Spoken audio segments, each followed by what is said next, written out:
In this video, I'm going to fit and review these glass roof sunshades for my Tesla Model Y. We've had an exceptionally hot summer this year in the UK, and the Model Y with its glass roof has been getting really hot inside.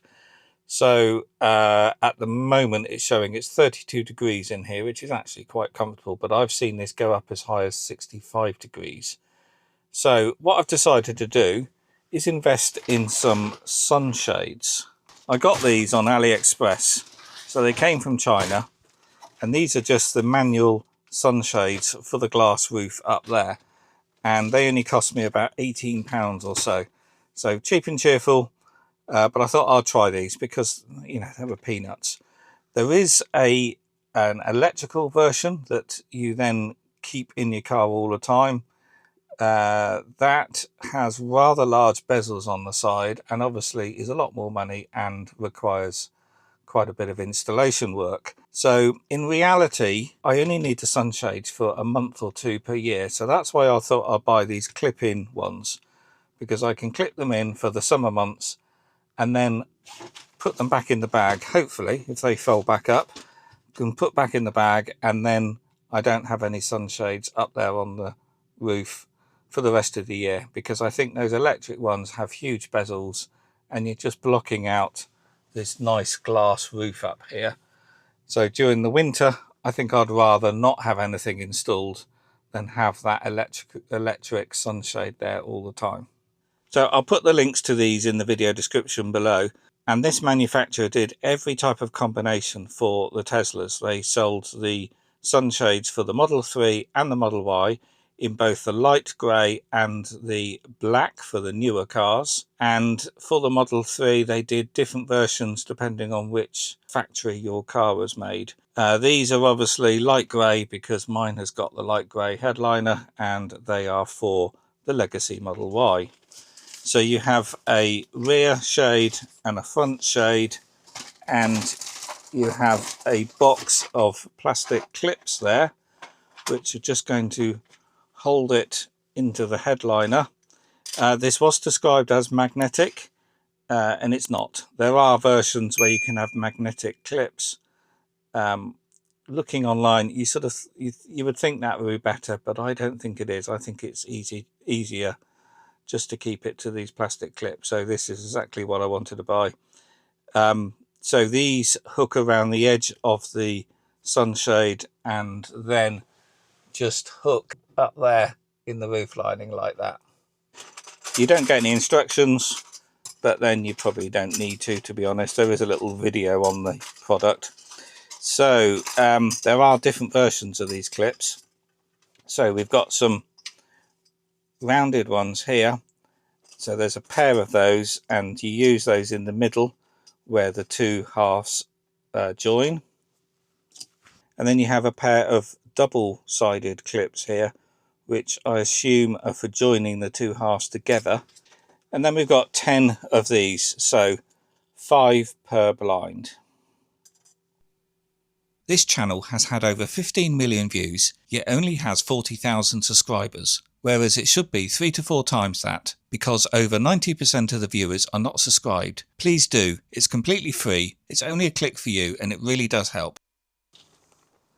So the challenge with these sort of things is, are you ever going to be able to fold them back up again? So what I'm going to do is take a picture with my phone, and then that gives me an idea how to twist them to fold them back up when I've finished with them.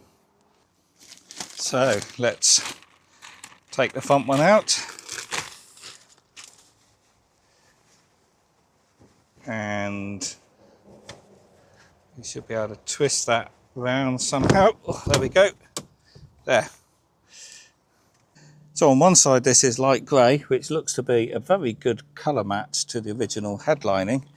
And on the other side it's covered in sort of little silver dots. So this is the reflective side.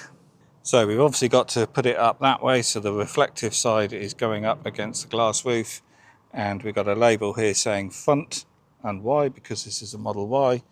So we now have to put a couple of these clips on the side, which you would just hook over the wire like that, and then this bit is going to hook under the headliner, so the weight is going to be resting on that there.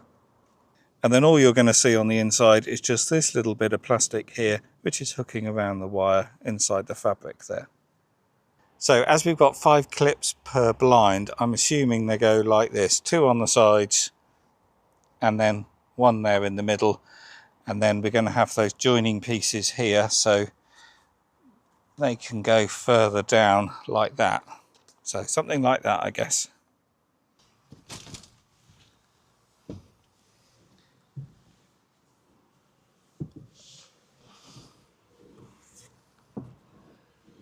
And then hook it up there. Gosh. And then we've just got to hook the other side in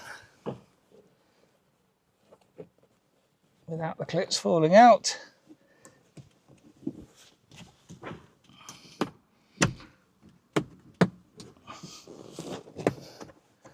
Like that. You can push the blind forward. That's a really good job. Crikey. You would hardly notice that was there.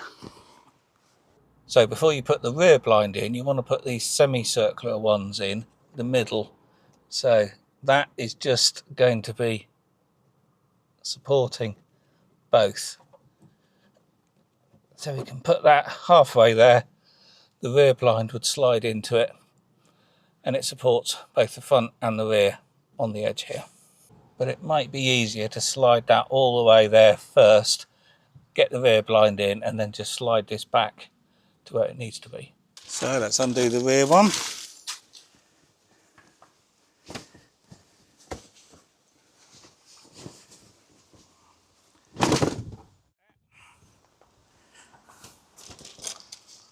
And put the clips on this.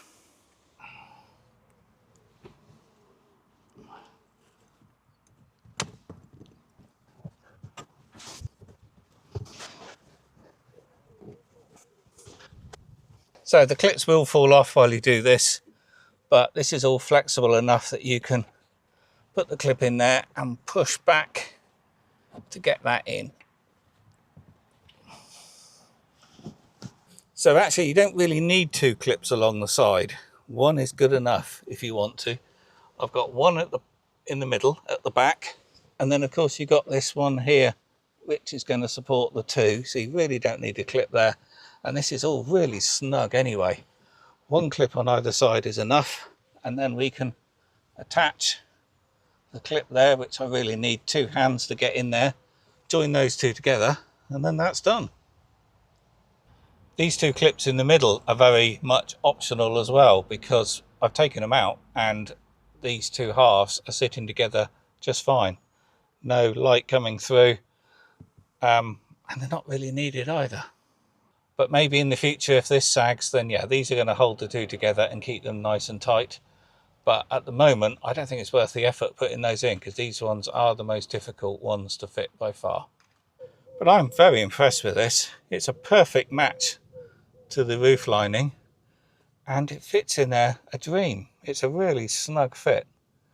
So there's a little bit of creasing around the corner there, but it's only just come out of the packaging, and there's a bit of creasing on the fabric there. But I'm sure that will probably come out as it's been stretched open for a while. But for the price, this looks really good. And as to how effective this is, well, I'll have to report back in a few days' time. The weather forecast is looking very good this week. It's going to be another hot week, and I suspect this is going to make quite a difference. I do also have a sunblind coming for the windscreen, because obviously that roof glass up there is only half the story. But that hasn't arrived yet. Hopefully that will be here later in the week, but I'll keep that product as a separate video. And of course the advantage of this blind is it's not permanent, so I can keep it up for the few weeks in the summer where heat is an issue, and then fold it up and put it away in this zip bag which they provided, ready for next year. So I'm really pleased with this. It doesn't move or rattle while you're driving. It matches the headlining very well, looks original. It's simple and effective and cheap. I suppose the only negative I can come up with is the labels. It says front Y there and rear Y on the back one, and they're visible from the cabin. I don't know why they couldn't just be on the inside only. So when you're initially driving, you do notice that it's darker above your head, even though you can't actually see the glass roof in your vision as a driver. But of course, that's different for the rear passengers. But I guess now this is just like the standard model where they have the fabric roof lining. Anyway, I'll put the links to this in the video description below, and I hope you found this useful. If you have, as always, please do click the thumbs up. That really does help, and I'll see you on the next one. If you like the video, please do click the thumbs up button, and leaving a comment also helps too. Plus, of course, subscribe if you're not. If the video saved you time or money, a little support via Ko-fi or the Super Thanks button would mean a lot. There's over 1,300 videos on the channel, so have a browse, use the search, and have a look at the playlists. And here's 2 videos you may want to check out.